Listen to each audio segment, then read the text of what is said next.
Good day and welcome to today's webinar. Before we get started, I want us to take note of a few housekeeping rules.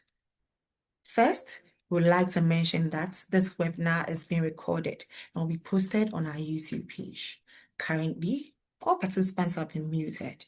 During the question and answer session, you can raise your hands and be unmuted to speak. You can as well drop all your comments and questions in the Q&A chat box on your screen.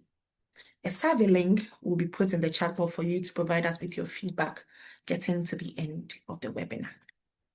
Without wasting much time, I'd like to hand over to our strategy, risk, and transactions partner to kickstart the meeting. Thank you very much, Dorcas, and good afternoon, everyone. It's a pleasure to provide a welcome address for this event. I believe all of you who are joining have got your interest in joining. I attended a similar seminar yesterday, and I learned a lot about AI and what's capable of doing. One of the key takeaways there was AI doesn't sleep. And so whilst you are sleeping, AI is working. And so distinguished guests, industry leaders, innovators, and value participants in this webinar, it's a pleasure to welcome you all to this webinar themed Harnessing the AI Revolution for Consumer and Financial Services Industry.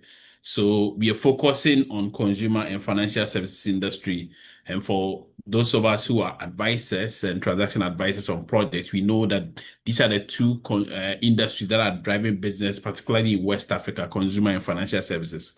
So on behalf of Deloitte Ghana, I extend my deepest gratitude to you for joining us and to join us for this transformative webinar on artificial intelligence and its profound implication for Ghana's dynamic consumer market and the financial service sector, which is growing rapidly. Ghana stands at a trailing crossroads with our vibrant fintech ecosystem, world-leading mobile money adoption, and digitally savvy population. It's like everybody in Ghana has got a phone. We are uniquely positioned to leverage AI not just to compete, but to lead. This revolution promised to redefine how financial services are delivered, how consumer experiences are personalized, and how businesses drive inclusive growth across the country. Over the next hour and a half, our esteemed speakers, who you'll be introduced to shortly, as astute speakers, experts in the subject that we're about to discuss, will delve into first AI. You probably may have heard of AI, but today you have a different experience of AI. Then generative AI. And then thirdly, agentic AI. This is the first time I'm hearing it. So I guess for some of you probably hearing it for the first time, exploring their profound impact on the financial services and the consumer industry. And then also we will discuss the pivotal role of leadership and the critical importance of an AI strategy.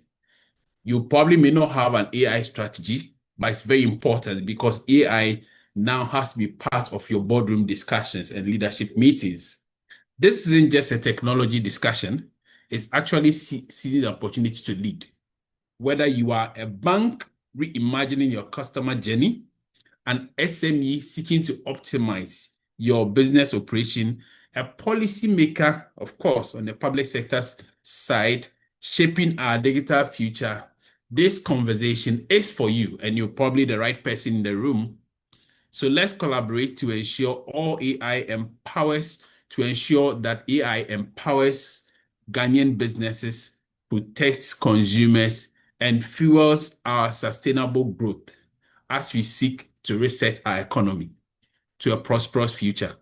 Thank you, and I wish you a pleasurable discussion and a great one, of course. Thank you and have a good afternoon. Thank you very much, Yao.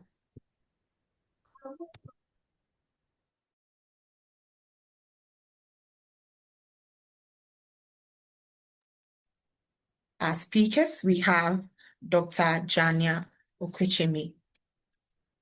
Dr. Jania is a partner in the West Africa artificial intelligence, and data leader at Deloitte.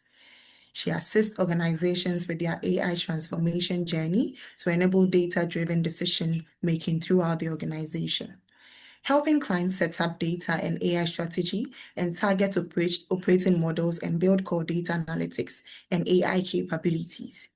She moved to Nigeria 4 years ago from Deloitte UK, where she was an assistant director in the forensics technology business in the financial advisory division. She led the AI unit and specialized in developing AI and analytics solutions in the domains of fraud, bribery and corruption, and anti-money laundering. Jania leads the Generative AI practice for West Africa, where it promotes AI fluency within clients and industries, grows AI talent on the continent, and together with global alliance partners, takes enterprise-scale generative AI solutions to clients in the form of AI labs, accelerated use case development, and large language model managed service within Deloitte's trustworthy AI framework. Dr. Jania has worked as a big data consultant in US, UK, and Asia Pacific, where she provided data management solutions to major international financial institutions such as JP Morgan Chase, Citi, UBS, HSBC, and telecommunications companies such as BT and Vodafone. She holds a PhD in computer vision from University College London with 6 scientific publications to date. Our next speaker, Richard Quayle.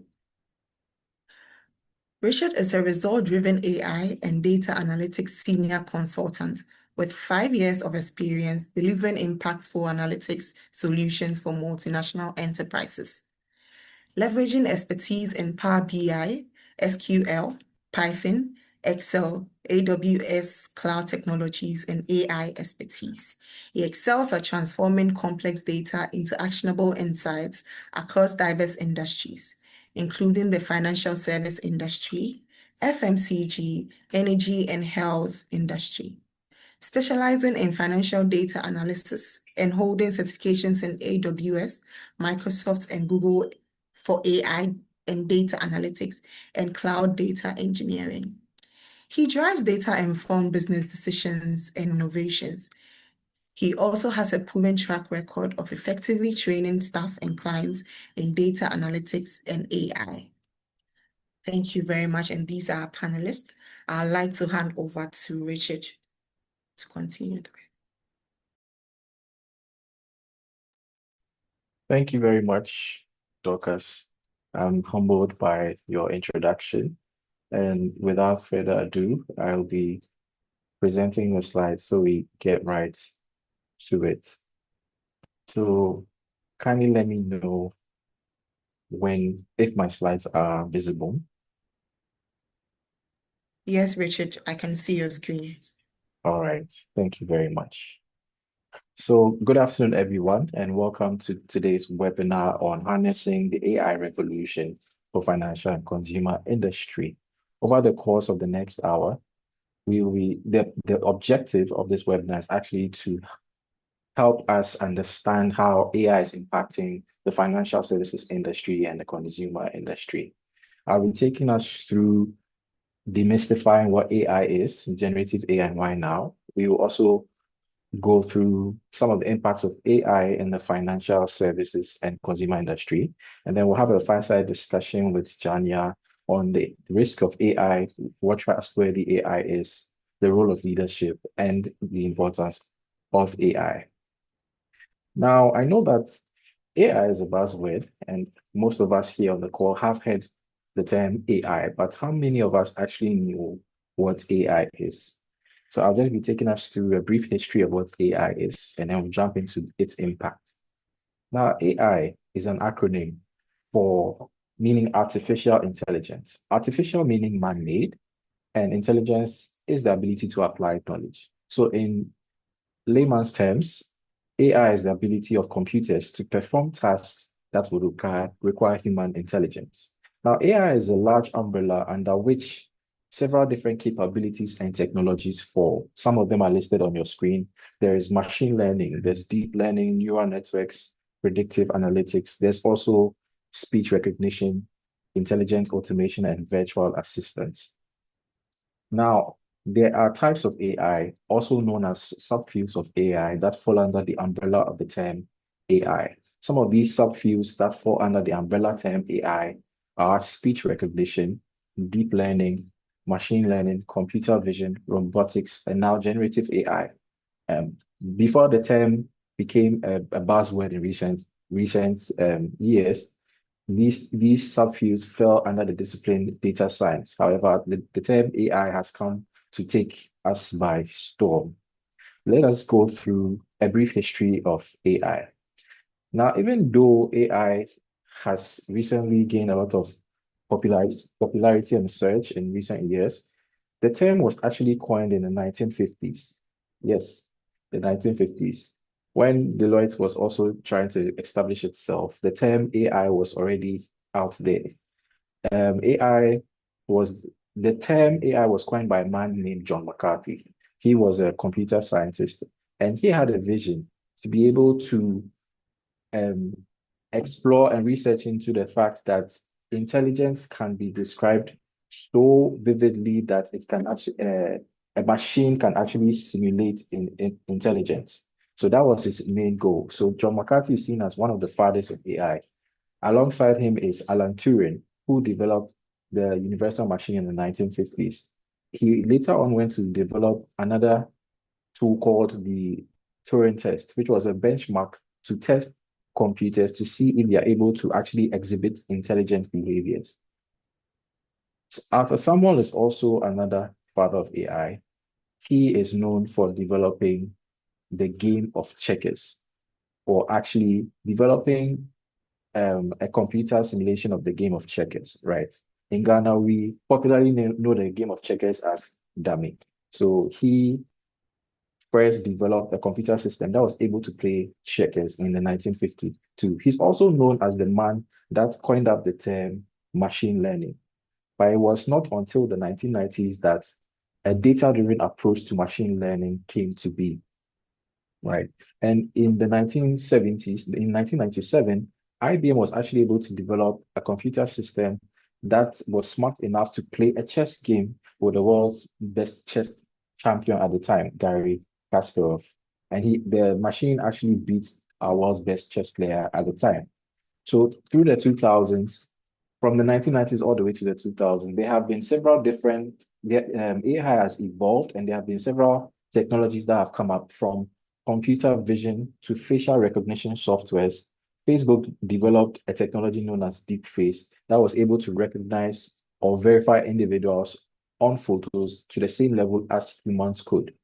In the 2010s, virtual assistants and chatbots had already been developed, right? But they were developed such that they were able to identify patterns in speech and make prediction based off of that.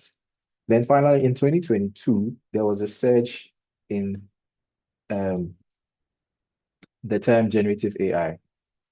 That's when the buzzword, that's when most people, or some of us here, heard AI the most. But then that was when generative AI came. And one of the reasons why it had so much hype was because generative AI is built on natural language processing. And it was the first time that we were able to communicate with a computer using the natural human language.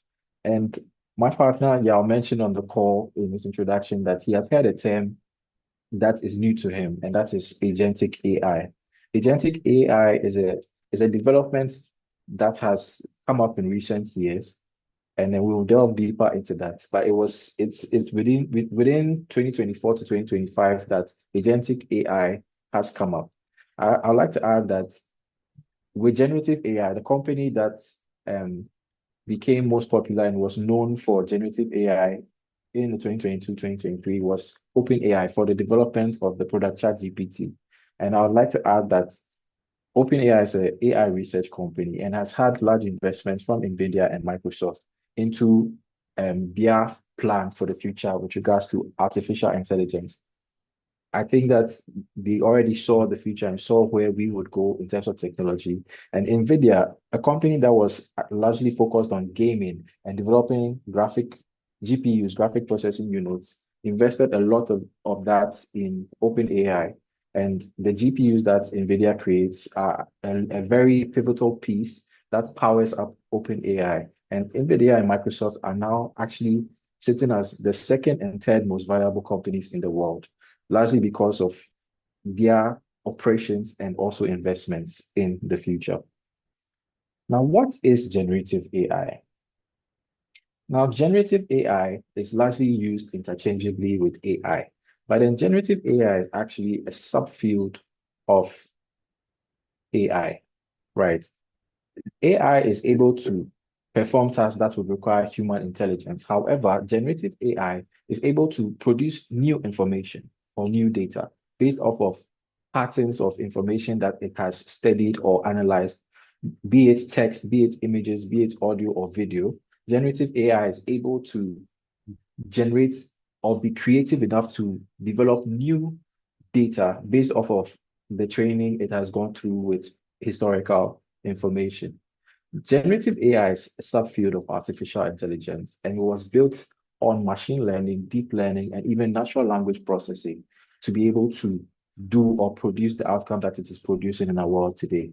So generative AI is actually a subfield, and I think it's important that we understand that, but it is largely built on deep learning models, machine learning models, and also natural language processing. Now, agentic AI, we now come to the definition of agentic AI. Now, agentic AI is going a step further. We have been able to develop AI that can chat with us.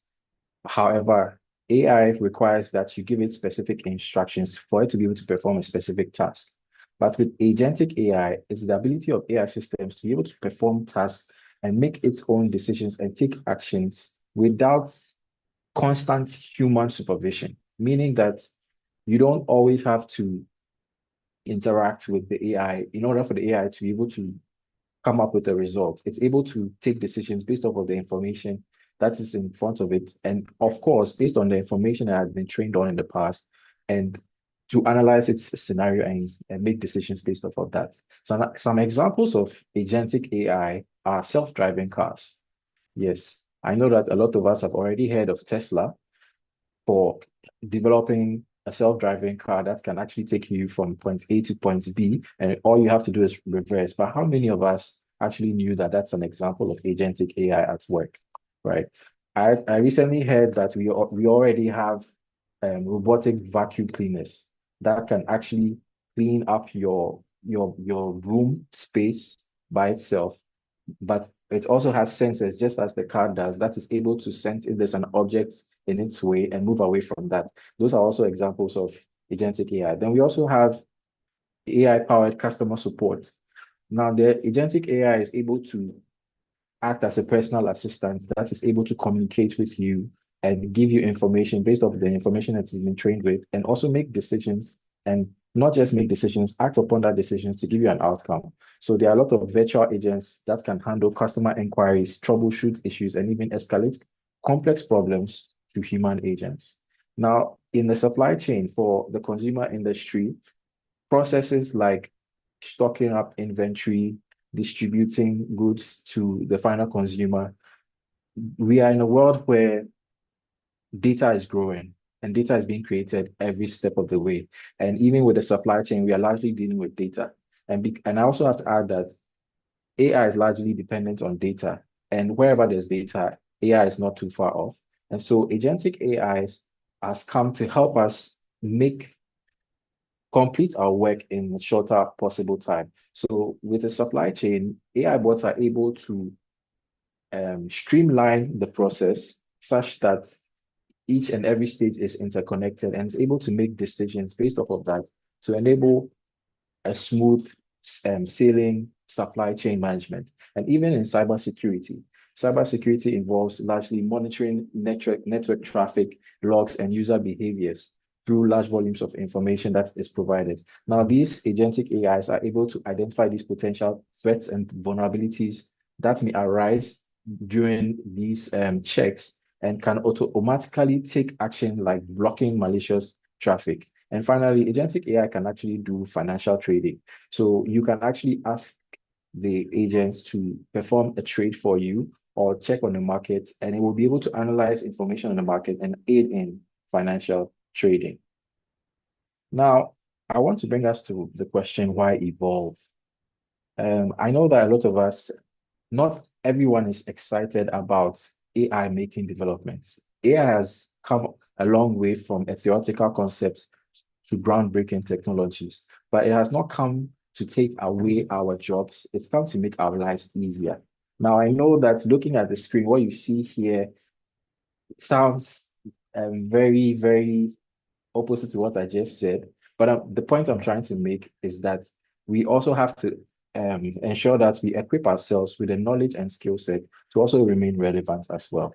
So when you look at this list from the World Economic Forum of the fastest growing and declining jobs by 2030, you can see that the top five fastest declining jobs are postal service clerks, bank tellers, data entry clerks, cashiers and ticket clerks, and administrative assistants.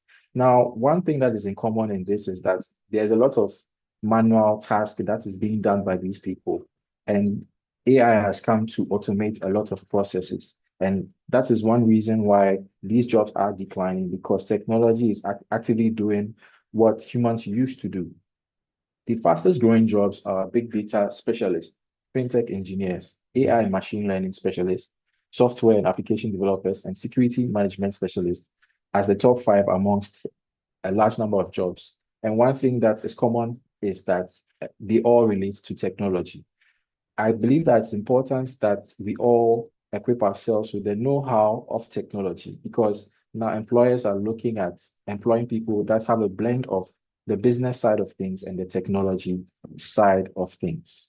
Now we're going into how AI has impacted the financial services industry and the consumer industry, but let's start by taking a look at this video. Finance has historically been about what? Numbers? Dollars? Spreadsheets? Sure, but really it's mostly been about finding the future, predicting what will happen next, searching for that one formula or piece of data that will keep you one step ahead of the rest, ahead of mistakes, ahead of opportunities. What if the search was over? What if the future is now, here, right in front of you? It's not just some faraway fantasy. It's generative AI, and together with finance, it's revolutionizing how we do business. Gen AI helps finance interact and engage in totally new ways, unlocking insights and access to information like never before. Imagine being able to pinpoint where inventory is moving slowly, or where there might be a surprise cash flow opportunity. Imagine identifying anomalies in millions of transactions, catching and fixing discrepancies in minutes, saving you valuable time and money. Imagine being able to connect external data, like weather, demographics, population growth, and internal data, like historical sales by channel, to automatically generate a highly accurate forecast. And then being able to use real human language to easily make changes, like update next month's forecast to assume no headcount vacancies. Pretty amazing, right? With Gen AI, all areas of the business are working together in fundamentally integrated ways, with information generated by machines, allowing the humans, that's you, to drive exponential enterprise value. Predictions? Done. Searching for data? Done. Finance? Done better with Gen AI. Ready to step into the now?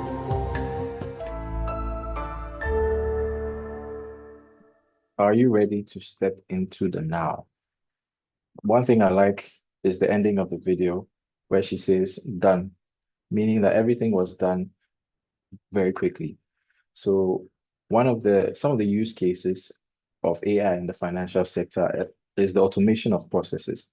Imagine you work in a financial institution, even in a consumer institution, and every day you have to send a report to your boss, maybe to compile expenses in terms of petty cash for all the branches, maybe bank branches that you have, and send to your boss every single day.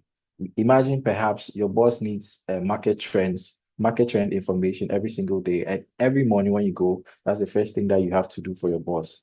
It's it is a very relevant ask. However, that ask can also be automated with AI in order for you to also focus on other tasks that are pressing as well. So AI has come to make us efficient and has come to automate the operations that we engage in the bank. There are so many operations that can be streamlined and managed by AI with human intervention. It's very important to add that AI is not able to do everything. It's still in the works and still requires some human intervention in order to gain the results that we need. An example is ChatGPT. Even though you can ask ChatGPT a question or generative AI a question, it's going to give you a response, and you now have to review that response and tailor it or ask it another question to get a more efficient response. AI is used in the financial sector for fraud detection. Now, fraud detection has gone a long way from how it used to be in previous years. Now, with AI, we are able to analyze large volumes of transactions. In fact, 100% of the data can actually be analyzed to identify any form of anomalies that may exist in that data and focus largely on them. I see there are some comments in the chat, and we will get to a Q&A section. Let me just get through this presentation, and then we will attend to you shortly. Now, credit risk assessment. In order for people to take loans, AI has come to automate that process as well. Now, imagine a person named David, who is a junior accountant, comes to the bank and where he requests for a loan of 1 million cedis to be able to start an e-commerce business. Back before AI came, or before we were able to make use of generative AI, we would possibly look at the history, his borrower history, if he has a borrower history with the bank, his history of transactions, and perhaps perform a background check. But with AI, we are able to go a step further. We are able to even analyze his social media content and see how he puts himself out there. Now imagine AI is able to check your profile, and then when they check David's profile, they realize that on his Instagram, he has the "you only live once" lifestyle. And he's always, let's say, going on trips to Dubai, chilling on yachts, moving from party to party. And once this generative AI goes to check his LinkedIn profile, he's only worked for 3 years. And in the course of the 3 years, he has changed jobs 3 times. And he's earning perhaps a salary range between 3 to 5,000 cedis. Now, considering the data that has been acquired from his social media channel, comparing it to his ask, I'm pretty sure that AI is going to outline a very high risk borrower to this person. But then the point I'm trying to make is AI is allowing financial services industries to go a step further to be able to produce more data-driven and more informed results using AI. AI has also enhanced the customer experience. Gone are the days where if you want to make an inquiry at the bank, you have to go and sit in a car and stay in traffic for long hours to get to the bank. Now there have been an introduction of chatbots, and so you can actually make inquiries in WhatsApp through chatbots, and that is one step that AI has gone into. And even in the Ghanaian economy, even in our sector in Ghana, certain banks and financial services industries have already created chatbots. An example is Fidelity created a WhatsApp chatbot known as Kukwa. Stanbic has also created a WhatsApp chatbot known as Eva that allows you to make some banking inquiries. But then we are taking it, because AI is evolving, we are taking it a step further. And even as Deloitte, we have developed some generative AI technology that has helped to upgrade the customer experience. So let's just take a look at this video. Chat. Hello. Hi, my name is Zed and I am here to help you with inquiries about ABC Bank. How can I help you today? I'd like to know how I can register on the new mobile app using my card details.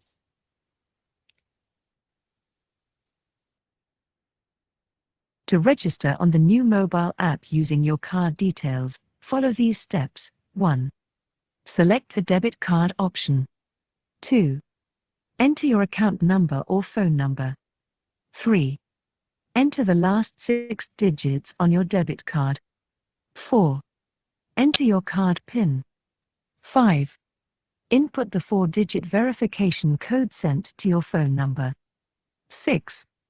Upon receiving a successful prompt, create and confirm your 6-digit passcode. 7. Create and confirm your 4-digit transaction PIN. What are the requirements for a change of name for a corporate account? The requirements for a change of name for a corporate account are a new certificate of incorporation, a letter from the customer requesting a change. Can someone else collect my checkbook for me? Yes, a third party can collect a checkbook on the account holder's behalf. The account holder will need to write a letter authorizing the bearer to collect the checkbook on his behalf. The letter must be duly signed and the bearer must have a valid/acceptable means of identification. And how can I activate my newly collected checkbook? The customer will need to sign the checkbook acknowledgement slip. This slip is the first page in the checkbook. The signed slip is returned to the bank through the customer services unit or the accounts officer, and the checkbook will be activated. Thank you for your help.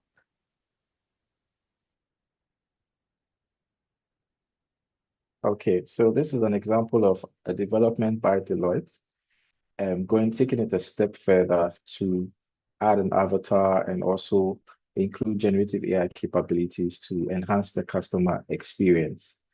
And if you are interested, we are here to help. Yeah. And I mean, you have to speak to Jania, who will be leading the next section of this webinar, and we'll delve deeper into that. I also want to mention some of the use cases of AI in the consumer industry.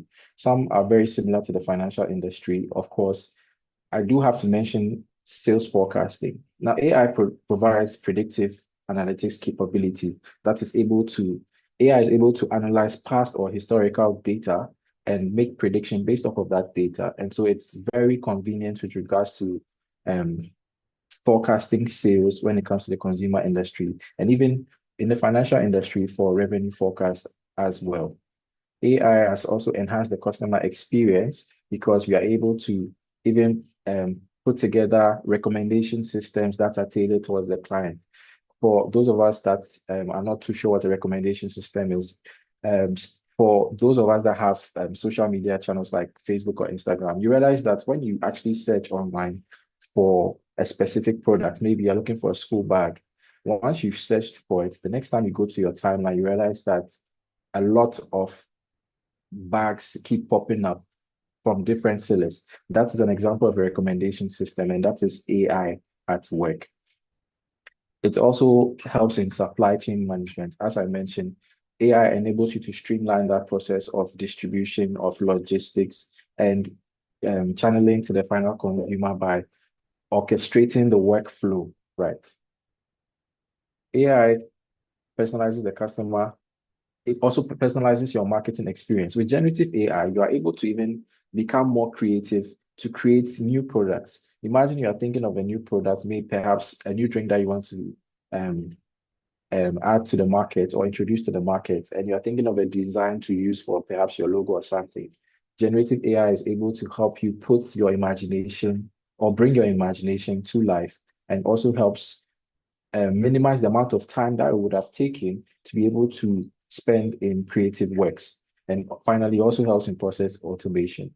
Now, I do have to mention that AI, even though it has its benefits, such as risk management, such as customer knowledge, such as smart product development, process automation, and process acceleration, um, is here to make our lives easier. It's here to help us use or minimize the amount of time that we spend in these tasks and perform more supervisory roles to ensure that it's making its work, is doing its work efficiently. However, it's not without its own challenges. Like some of the challenges with AI will be distrust, but I would like to add that there's no one size fits all with regards to AI. AI has to be tailored towards the organization's goals, tailored towards specific people, and always requires some adjustment because AI is largely dealing with data. So there is no one size fits all for AI. And so just because perhaps one organization has been able to use it for a specific purpose does not mean that is best for you.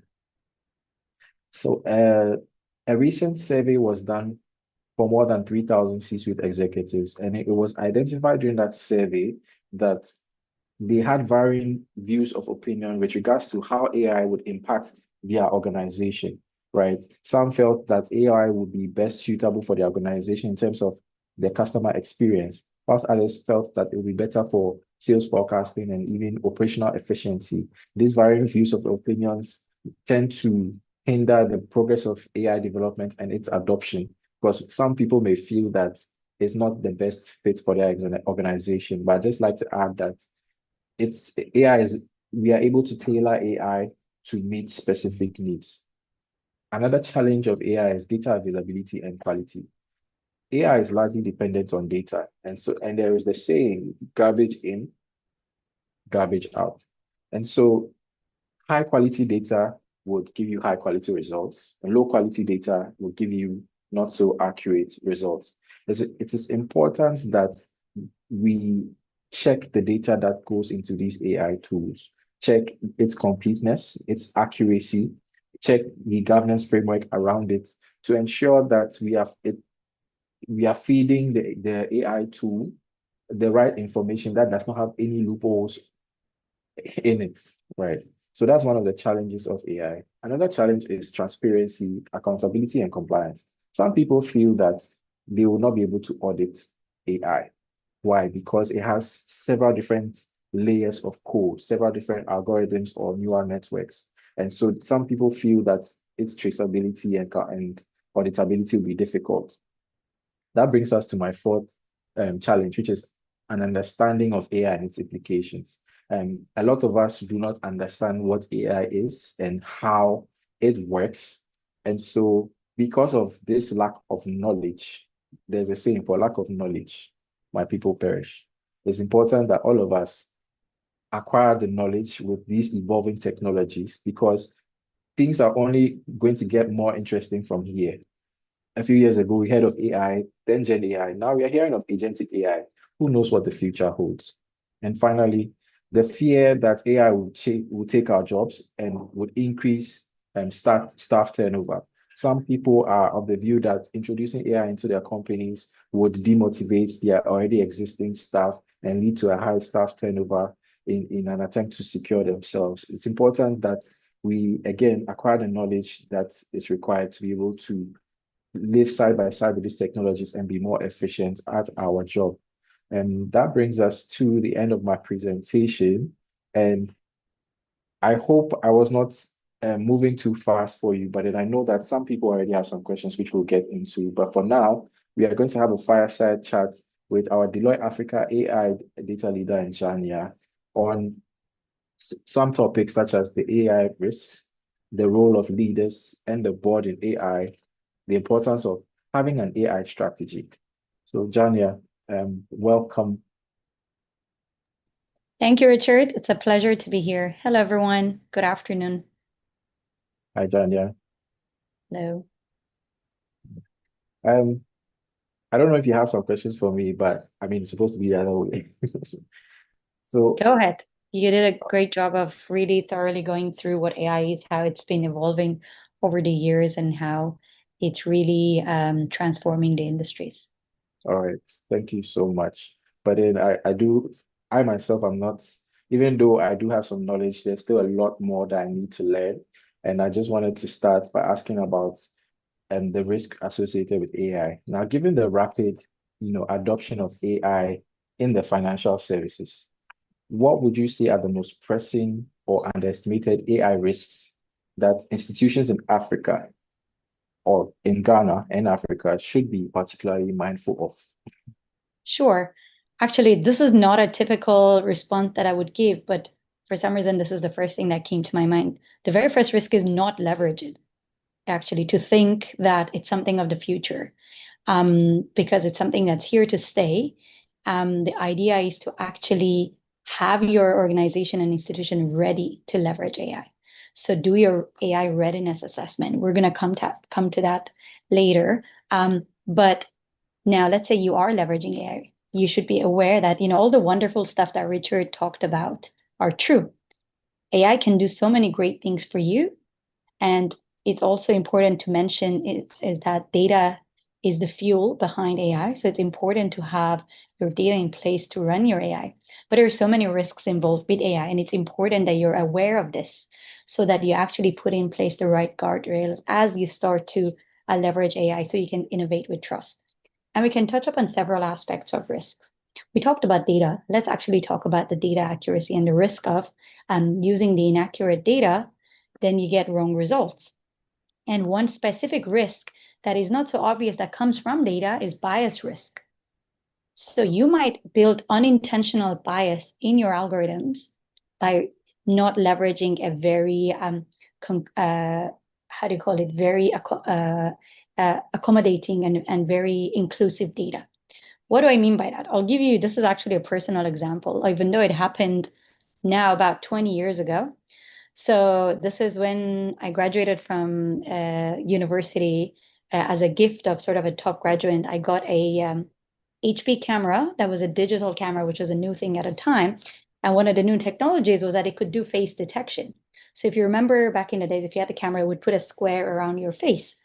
And so I was super excited, and I went around taking photos of my friends, and I noticed that it would not detect any of my African friends.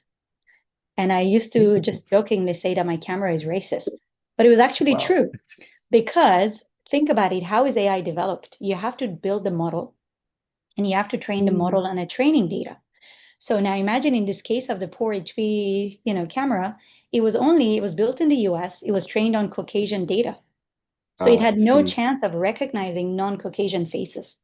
And that was 20 years ago. I mean, fast forward to today, even HP cannot afford to build such biased products and put it out there in the market. And that one is Thank very, God for very that. simple, right? You can actually see that the camera is quote unquote racist. However, there are some other ways of biased data that could be implemented. Again, this one, I usually use this example on kind of on a lighter note, but it gives you the gets to the point of AI can be used as a black box. So imagine it's a common use case in Africa to be using AI for scorecards, building scorecards. So financial institutions use that to decide whether I'm going to extend, do credit scoring to decide whether I'm giving you a loan or I'm not giving you a loan. Now imagine the computer scientist or whoever is building this algorithm, his girlfriend just broke up with him. He's super angry with his girlfriend and all the women in the world. So just puts a line in there. It says, if applicant female, reject. He wraps it into this nice Wow. little black box and goes into production. Unless you actually audit the algorithm and you actually look at the data and look at the features that are being used to make that decision, you would not know whether you have inherent bias in your algorithm. So this That's is true. why now with some of the governance that are being put in place, you start asking, is your data inclusive? Like in the first example, if your demographic has 3 different types of population, are you sampling enough from all of them to be able to come up with a decision? If you're going to rely on the decision that an AI algorithm has made, are you going to agree? Have you got a diverse enough data to be able to attend to your demographic? Second question is, are you Nice. auditing the type of features that are being used? In this case, for example, is the gender really necessary for you to decide whether to give a loan or not? So this becomes one other thing, right? Gender, ethnicity, when is it truly necessary to use it? Or when are you going to actually bias the results of the algorithm because you're Yeah. using these features? And so That if that we're talking was about data, sorry. Yeah, I was going to say that actually brings me to another question on, Yeah, biased data, right? yeah. Especially in the financial services industry in West Africa. And what would you say about identifying bias, and what would you say is a good plan to mitigate and monitor these algorithmic biases, especially considering the demographics, like you're saying? Sure, sure. So this is why you put governance in place, right?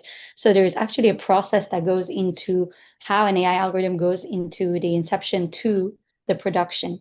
And what are the data that is being used, and how often does that data need to be trained? So what we do as part of developing an AI governance for organizations is to actually put together a risk taxonomy. So that goes the different risk levels, whether it's a client-facing application or whether it's an internal application. Look at the audience and look at the data And then it goes down to all the way to understand, even we're now putting place in continuous monitoring solutions for monitoring AI risk, which talks about whether looking at, are there any risky behaviors? There are in fact algorithms that you can use to test the fairness and the bias of an algorithm. So you bring those as supervisory technology or subtech, where you start monitoring the fairness of the algorithm. And when it starts to show red, that's when you start asking your question, do I need to retrain the model?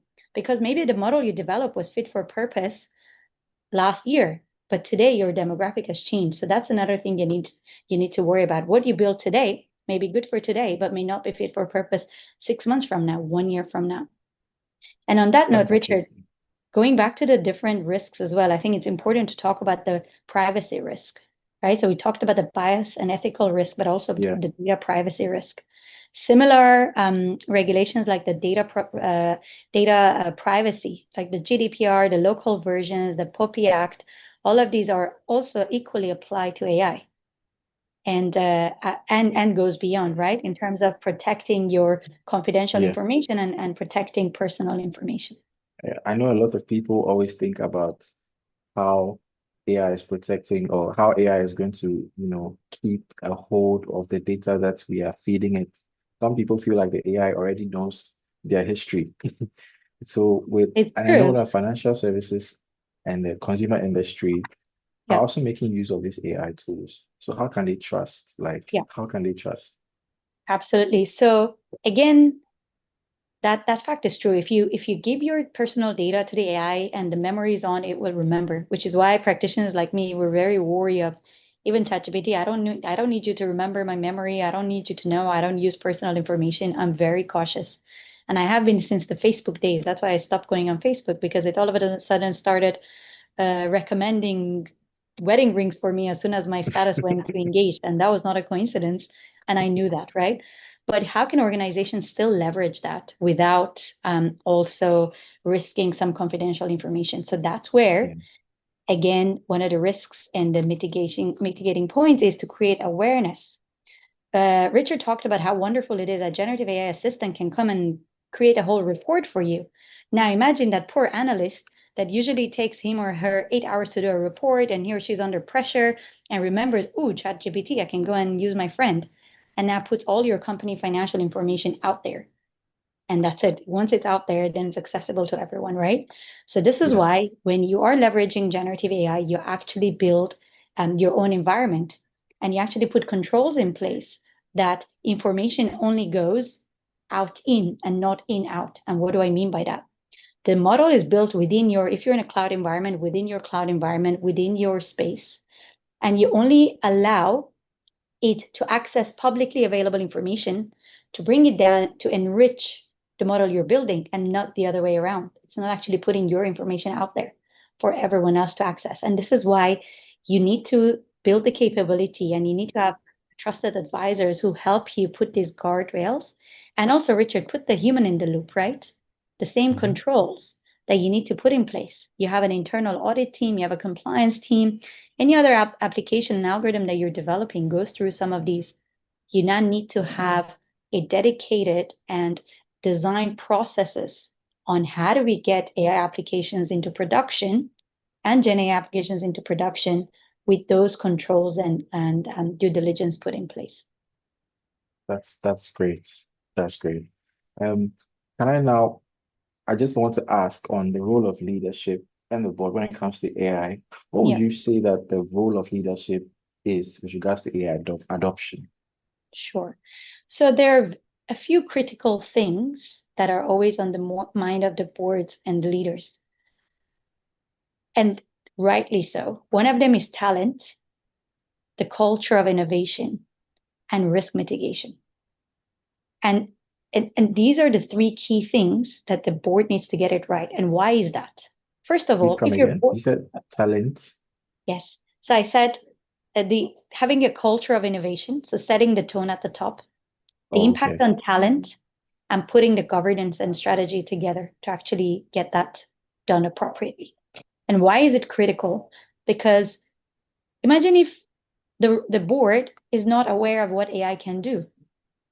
So when you're chief technology officer or chief data officer who actually understands what data can do or AI can do for you, puts a proposition in front of the board to get their buy-in to go ahead and transform a certain function, and the board has no idea what that is, they're less likely to approve. So what we do as part of my role is I do a lot of fluency and awareness sessions. So I do a lot of board training, executive training to really get them up to speed. They don't need to be technicals. They will not learn how to code by the end of a board session, but they will know how AI can benefit them, how AI can hurt them, and what the difference is and how do you actually adopt it. So that's one, the awareness, because then you set the tone at the top, it goes all the way down. And that means then it brings us to talent. So I'm sure you would have all heard, any leaders amongst us here, the main concern is that AI is going to take over my job. So this is my personal opinion, and one that many of us share here at Deloitte, is that AI is not taking over jobs. AI is transforming jobs. And it's the Yes. roles of the leaders to actually build that capability, to help the team, to build that knowledge, to be able to now do their jobs differently. It's the classic example of Google Maps didn't replace drivers, right? It only replaced drivers who don't use Google Maps. And it's the same thing with Gen AI. So that's the Nice. second point. And the Yeah. third point are the governance and the strategy. Okay. So you were ending by speaking about some of the challenges with regards to this adoption. Which challenges and risks do businesses need to deal with when implementing AI? You just mentioned one, but can you Sure. stress on a few of them? Yeah, absolutely. So this brings us back to the whole AI readiness, right? So we've done globally as Deloitte, we do a lot of surveys as part of our Global AI Institute, and we talk to a lot of CEOs, a lot of leaders, and some of the challenges they see is in AI adoption. So while a lot of like POCs are happening, a lot of small experimental stuff, a lot of the clients are struggling to really adopt and see a transformational impact.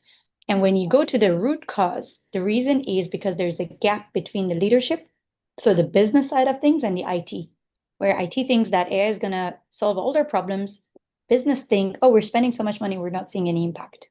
And when you look at that, is because there is no alignment between the business strategy and the AI use cases, which is why we emphasize the importance of having an AI strategy where is in parallel and is aligned with your business objectives.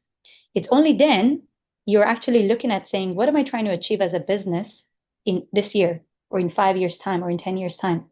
What are the three key objectives? And now you use that as your North Star and say, how is AI going to help me achieve that? It could be better customer experience.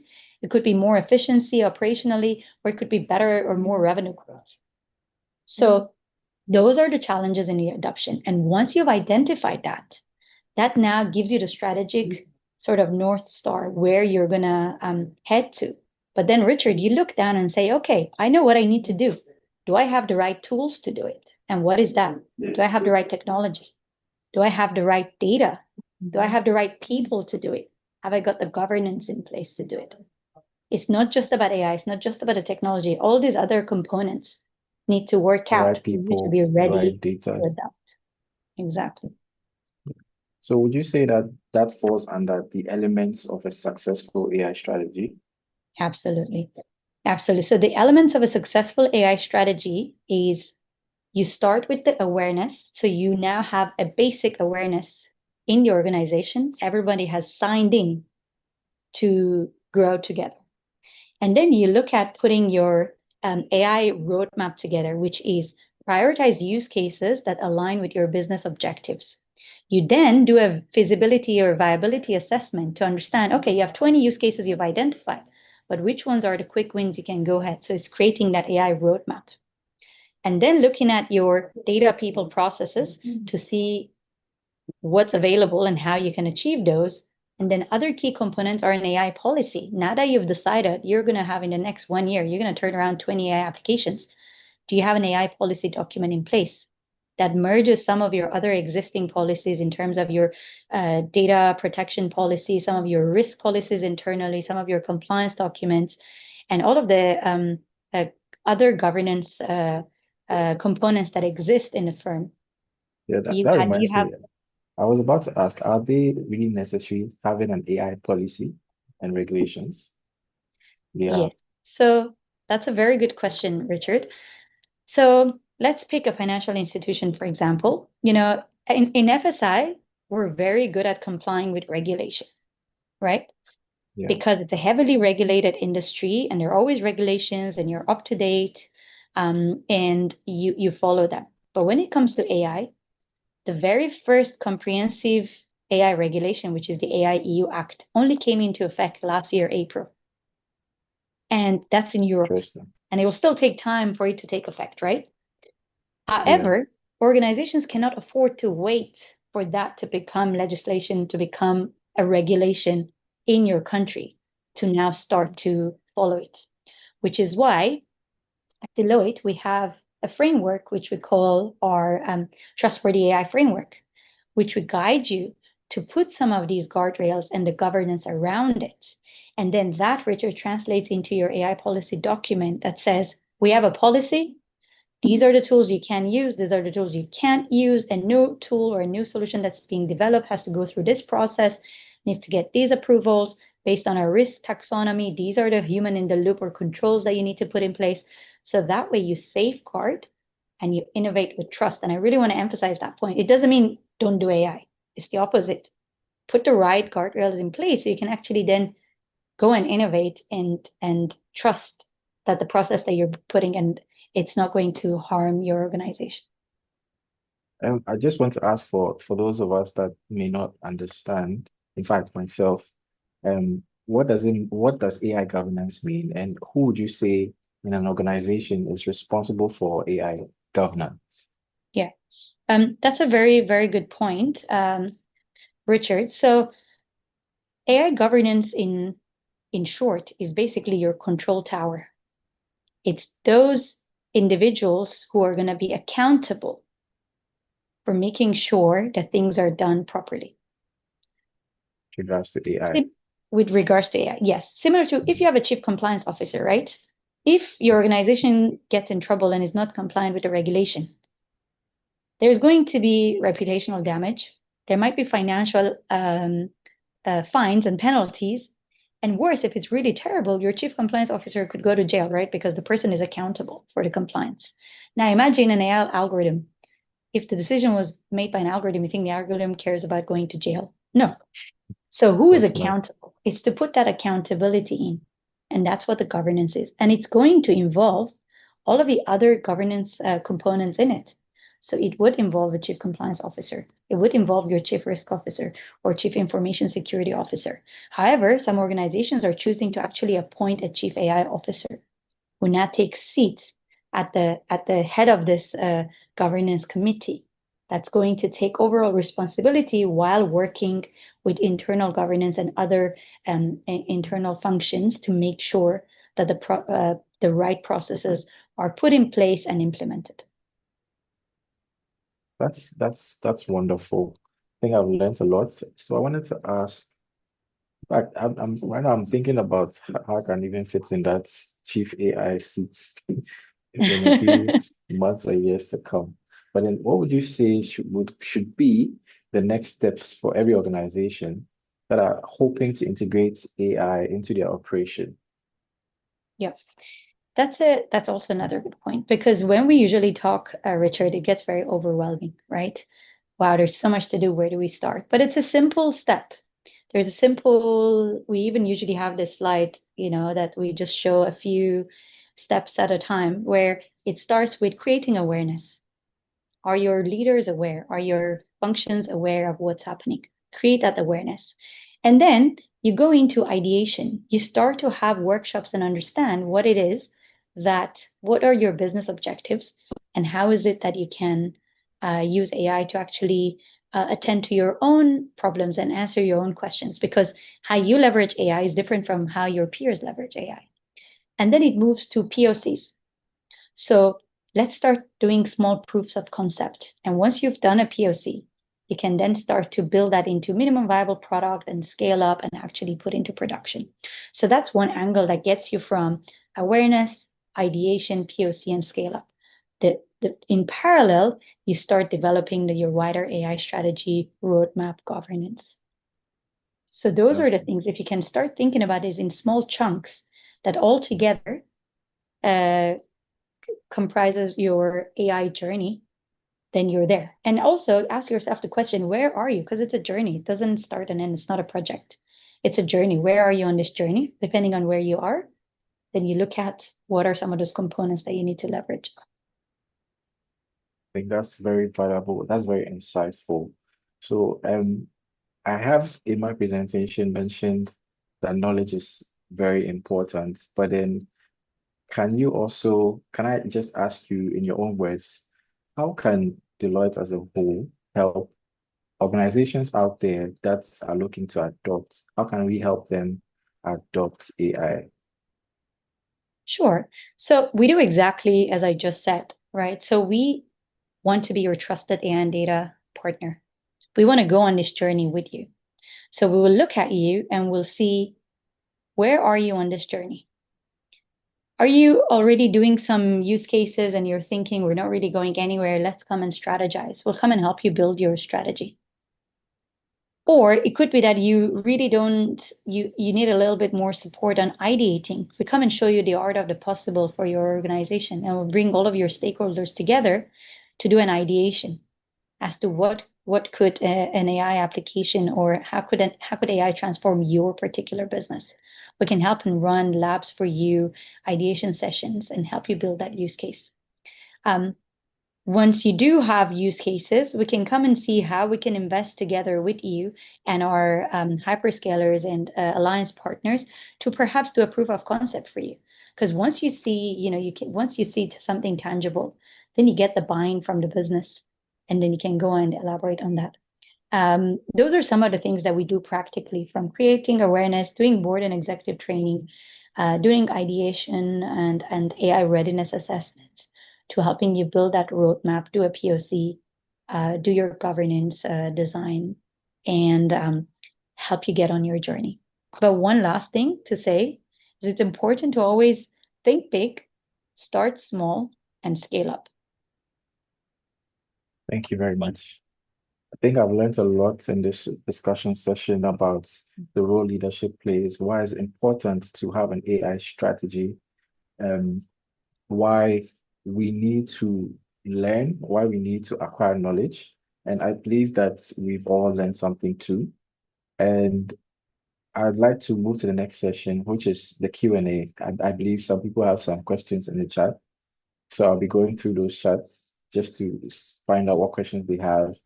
And also, please, at this point, you can feel free to unmute if you have a question to ask as well.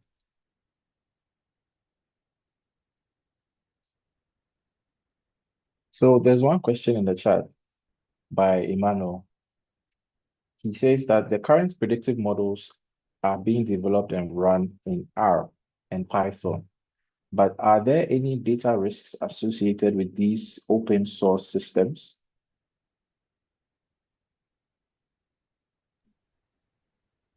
So the question is, the current models are built and run on Python and R, whether there are any risks on open source systems. Can you hear me, Richard? Come again? Can you hear me? Yes, I can hear you clearly. Good. Yeah. So I think there's two things to answer, right? So those open source are tools that you're using to build your models. So once you've built your models, it depends on the data that you're giving. So the data you're giving, it doesn't matter what kind of model you're using. The responsibility is still there for you to run those data, to choose the data that you're going to give your models, to build your models in R and Python. Where the open source becomes a question is some of the Gen AI aspects. So when you're using open source large language models, yes, they're there. It gives you the ability to tweak it, to customize it, to use it, as opposed to, say, a model that is based on a hyperscaler, like a Gemini or a Claude, or, let's say a specific, I don't know if you're using the Amazon version or the Google version, etc. And there's a model that you just take it and use it. So the difference between the two is that one is more customizable and it's open source. The other one is already comes pre-trained and it can still enhance it, but maybe not to that level. And the only challenge with open source, I would say at this point, or the risk is that what if that person, it's open source, they stop maintaining it, or if there are any issues and there are bugs there, and you relied on it to always be there and always be at that shape. And then that's something that's a risk that, you don't know whether it's going to be maintained forever.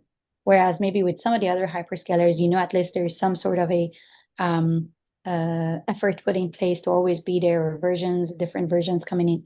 So I think open source risks are more relevant to the Gen AI and the LLMs, as opposed to you just using Python as a programming tool to build your models. All right. I think that's the only question in the chat. And for the people on the call, all participants, are there any questions you would like to ask? If yes, and that would be the time to unmute and ask your questions.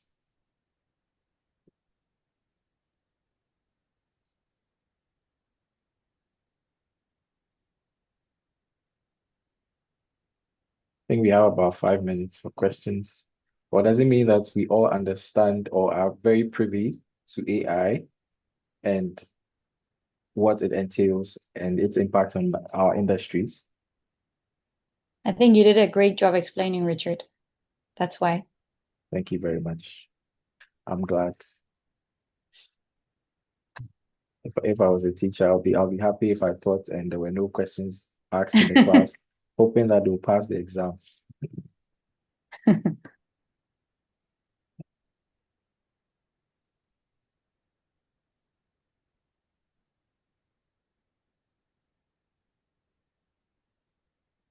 Okay. I'm just going to wait for another minute for those that are putting their questions together.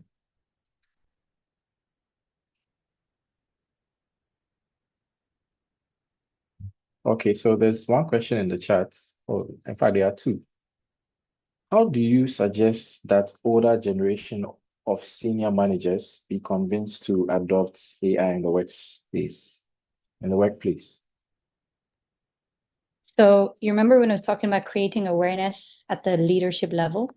I gave the board and executives as an example, but the same applies to the senior management. So what you do, you actually create sessions where the senior management sit through an AI awareness session or an AI training.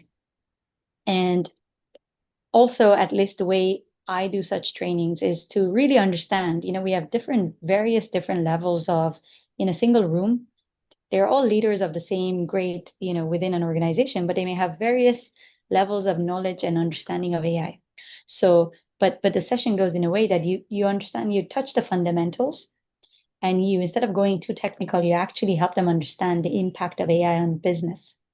I think just level setting the knowledge goes a long way. I would say start there.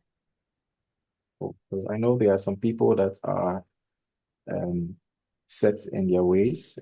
It's very difficult to allow them or get them to understand that technology is evolving and there are new ways of doing things. So I understand why one may be asking that question. There's another question. Do local businesses have the capacity to build their own AGI? Example, Deloitte. So by AGI, do you mean artificial general intelligence? Or did you mean agentic AI? So if you're referring to artificial general intelligence, I think that's still a concept. I think it's still being formed, and it's not something that at this point, anyone is building it. It's still a whole lot of area of discussion. Some goes into singularity, some goes into others. And I think that's something that, everyone's contemplating. But if you meant agentic AI, then the answer is yes. We actually have the capacity. In fact, the first video that was showing Zora AI is an agentic AI. And it's as Richard mentioned, the difference between generative AI and agentic AI is that agentic AI is when generative AI agents have the ability to action instead of just inference and responding to questions. They can actually action on things. And the difference between agentic AI and other intelligent automations like robotic process automation is that agentic AI can actually decide what action to take next, whereas RPA is more of a scripted, follow a set of processes and automate that. Hope that answers your question. Yeah, I believe it's agentic AI he was referring to. Yeah. Okay. There's one question, I'm not getting it too clear by Mohammed. It says, how can we use AI confirm the valuation of investments or assets from service providers? How can we use AI to confirm the valuation of investments or assets from service providers? So this is going to be a general response which applies to this as well. So this is asset valuation, right? So how do you typically value assets? You look at that and now you use AI to automate that. For example, asset valuation, do you look at the age of the asset or the different macroeconomic factors, where it is, the market volatility, and all of that? And normally you have a subject matter expert to do those calculations and to do the estimations. But you can actually use an AI algorithm and you input that data and you train the model to actually help you do those valuations. That would be one way of doing so, with me thinking on the spot. Mohammed, I hope that answers your question to an extent or fully. And finally, to our last question. So accounting is found in the fastest declining jobs. How do you envisage the profession to coexist with AI as the machines may become faster in generating insights that we currently offer to management? That's a very good question. I've had this question before. So how can AI help us accountants, or is it hindering our jobs? It's a really interesting one because you already see a lot of the Gen AI applications are automating some of the Excel sheets, like reading and doing the calculations, and even telling a CFO month-to-month performance based on some data sitting in the database without even having to extract it. I think this is where we talk about not taking over roles, but transforming roles. I would say, how do you as an accountant use Gen AI like a driver is using Google Map? How do you actually use those as tools to get to some of the answers? By the end of the day, the IP sits with you, your knowledge and the experience of doing accounting, let's say in a multinational firm. What are some of the things that you need to consider? So while AI or Gen AI might be doing some of the calculations and some of the analysis much quicker, use that and start to strategize as to what is the best accounting practice. What are the things that can be done? And use that sort of, like I always say, like, let's use our human intellect and the knowledge apply to ourselves. actually, to now do what we do better. It's like now the questions just keep coming just when we are getting to the end of the session. So there are two more. Joanna, can we take the last two? Okay, sure. So how do we use AI to guide decision making on dynamic humanitarian issues? This is a very good question, and I think there are two ways to look at this, depending on what exactly you mean by dynamic humanitarian issues. So there's a whole concept of AI for good that is used for education. For example, imagine with generative AI, a child in a rural area can have access to the best tutor in the world because, as long as they have, well, the caveat that as long as they have some sort of a smartphone or internet, they can actually have access to the best, an agent that is equivalent of a really, really good math tutor or science tutor. AI in medicine, personalized medicine, and even drones were delivering medication during COVID to remote areas, right? So there's all of that aspect. But I'm thinking now here on the spot, we're going to reach an era where we say, how we want to do something, they say there's an app for that. We're going to reach an era where they say, oh, there's an agent for that. So you can actually train an agent to actually look at humanitarian issues and be that empathetic, compassionate agent who is going to be there to support advice in the time of crisis. We could actually build that. So it's a possibility. I guess the last question is, are there any AI applications for actuarial work? I noticed how AI had struggled with some questions on actuarial work. I have some actuarial colleagues, and I love they always ask the best questions, and they always question everything, and I really like that. I personally would like to know what sort of questions you think AI is actually uh, struggling with in terms of actuarial work. But I was just in another meeting this morning where we're discussing an agentic AI and some of the applications. And one of our actuaries asked about the model, dynamic model selection and all of that, which is a possibility. You can absolutely do that. However, I would say start safe. So yes, it can help actuarial field, and it has been helping, but you just need to be selective as to what you allow it to do, what you don't allow it to do, based on the overall strategy and sort of the process that you need to follow. Okay. I hope that answers David's question, David. But then I think this brings us to the end of our Q&A session. It's been very, very insightful in the past hour and a half. And unfortunately, we have to bring this webinar to a close. I'm glad Yao is still with us to give the closing remarks. Yao, would you do us the honors?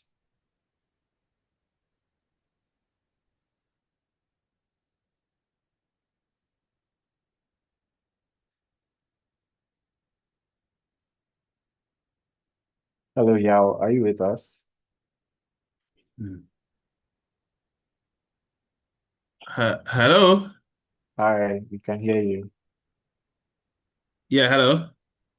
Hello, yeah, we can hear you. Yes. Okay. So I guess we've come to the end of an insightful session.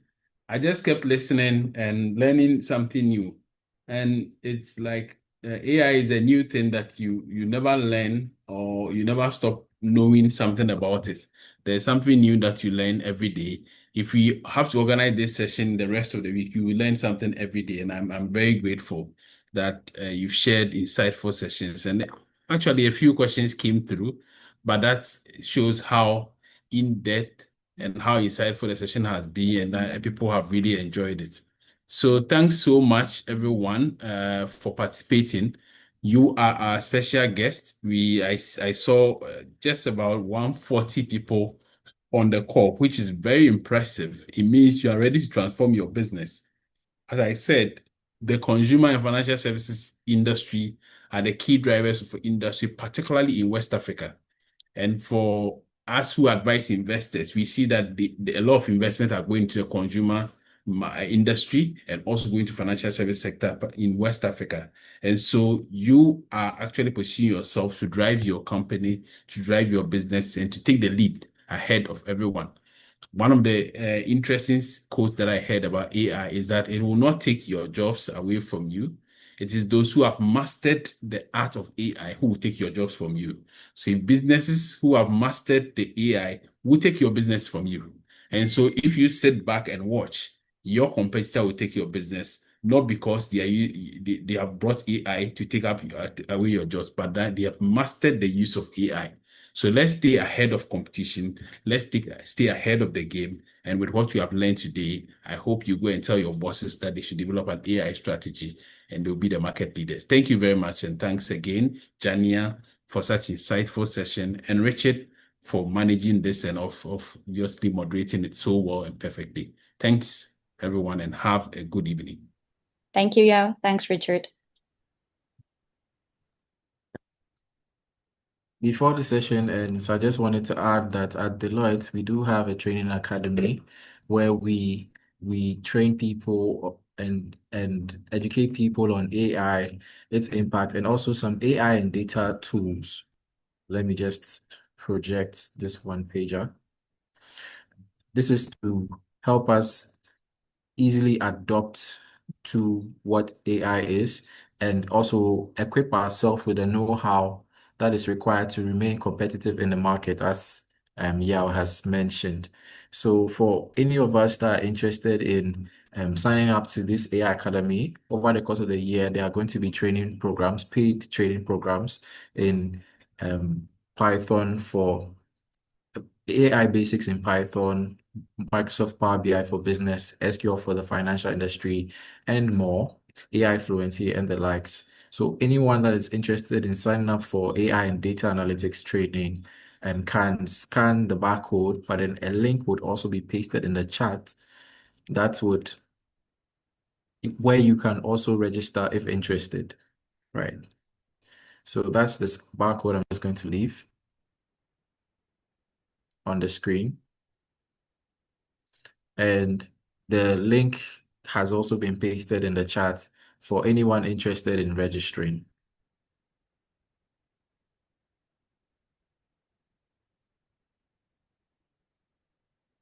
So I'm just going to leave the next 3 minutes for all who are interested to register. And thank you so much. I hope you have enjoyed this session.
Okay, thank you very much and enjoy the rest of your day.